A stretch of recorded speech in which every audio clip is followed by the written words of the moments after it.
Bayangkan seorang anak laki-laki yang lahir tanpa kebebasan. Namanya Ma'hul. Ia terlahir dalam keadaan tertawan, terpisah dari tanah airnya, dan dilempar ke dunia sebagai seorang budak. Ia berpindah dari satu pemilik ke pemilik lain, sampai takdir membawanya ke kota Damaskus. Di kota inilah, namanya akan terukir abadi dalam sejarah. Bukan karena garis keturunan, bukan karena tumpukan harta, tetapi karena ilmu dan kekuatan jiwanya yang luar biasa. Hidup sebagai budak tentu tidak mudah. Dari fajar hingga senja, tubuhnya diperas untuk bekerja. Namun, di tengah kelelahan yang tak terhingga itu, Ma'hul memiliki sebuah kebiasaan yang tidak pernah ia tinggalkan. Ia selalu menyempatkan diri untuk mendengarkan para ulama. Setiap kali ada majelis ilmu, ia akan berdiri di pinggiran, diam, dan menyerap setiap kata yang diucapkan. Ia tidak punya buku untuk dicatat, tidak punya pena untuk menulis. Satu-satunya modal yang ia miliki adalah ingatan yang tajam dan hati yang haus akan kebenaran.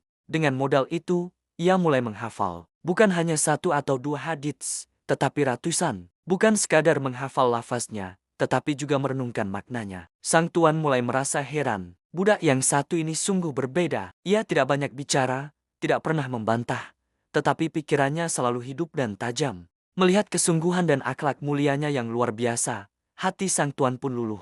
Akhirnya, Ma'hul dimerdekakan, dan di saat itulah, hidupnya yang sesungguhnya baru saja dimulai. Setelah menjadi orang merdeka, Ma'hul tidak lantas mengejar kesenangan duniawi. Sebaliknya, ia memilih jalan yang jauh lebih berat, mengembara demi ilmu. Ia meninggalkan Damaskus, kota yang telah menjadi rumahnya, dan memulai perjalanan panjang. Ia berjalan kaki dari satu negeri ke negeri lain, dari Hijaz ke Irak hingga Mesir. Ia mendatangi para sahabat Nabi Shallallahu Alaihi Wasallam yang saat itu masih hidup. Ia duduk di hadapan mereka, seperti di hadapan Anas bin Malik, Abu Umamah al-Bahili, dan Watsilah bin al-Aska. Ia sama sekali tidak malu untuk bertanya, tidak gengsi untuk belajar dari siapa saja. Siang hari ia gunakan untuk menimba ilmu, dan malam hari ia gunakan untuk mengulang hafalan-hafalannya. Gaya hidupnya sangat sederhana. Ia makan apa adanya, dan pakaiannya pun kasar. Namun, ilmunya tumbuh dengan subur, dalam, dan tajam. Pengetahuannya semakin luas, pemahamannya semakin mendalam.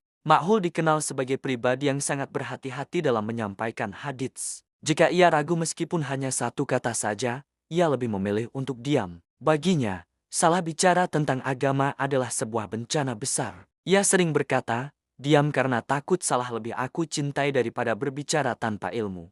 Prinsip ini menunjukkan betapa besar rasa tanggung jawabnya terhadap ilmu yang ia miliki. Ketika ia akhirnya kembali ke Damaskus, orang-orang terkejut. Anak budak yang dulu hanya bisa berdiri di pinggir majelis ilmu, kini telah kembali sebagai seorang ulama besar yang menjadi rujukan.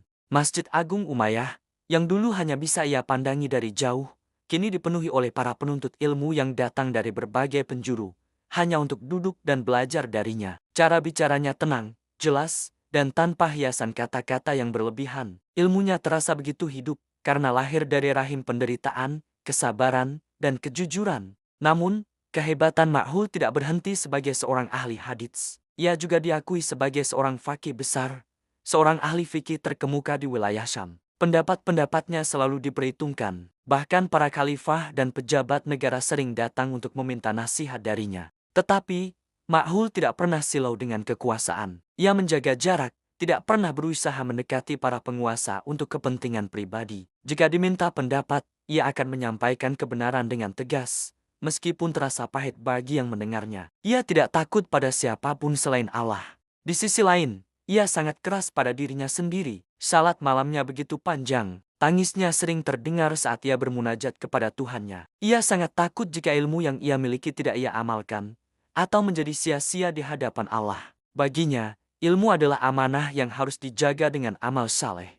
Hingga di akhir hayatnya, Ma'hul ad-Dimashqi tetap hidup dalam kesederhanaan. Ia tidak meninggalkan warisan berupa istana megah, atau tumpukan emas dan perak. Warisan yang ia tinggalkan jauh lebih berharga, jejak ilmu yang tak lekang oleh waktu, murid-murid yang melanjutkan perjuangannya dengan penuh kejujuran, dan sebuah nama yang bersih dan harum dalam sejarah Islam. Kisah Ma'hul ad-Dimashqi adalah bukti nyata. Dari seorang budak yang tidak punya apa-apa, ia menjelma menjadi seorang imam besar dari kalangan tabi'in. Ini bukan karena keberuntungan, bukan pula karena kebetulan. Ini adalah hasil dari kesabaran yang tak terbatas, disiplin diri yang ketat, dan keikhlasan hati yang tulus. Perjalanannya mengajarkan kita satu hal yang sangat penting, ilmu tidak pernah tunduk pada status sosial, harta, atau nasab. Ilmu hanya tunduk pada satu hal, yaitu kesungguhan. Semoga kisah inspiratif ini bisa menjadi penyemangat bagi kita semua dalam menuntut ilmu. Terima kasih sudah menyimak.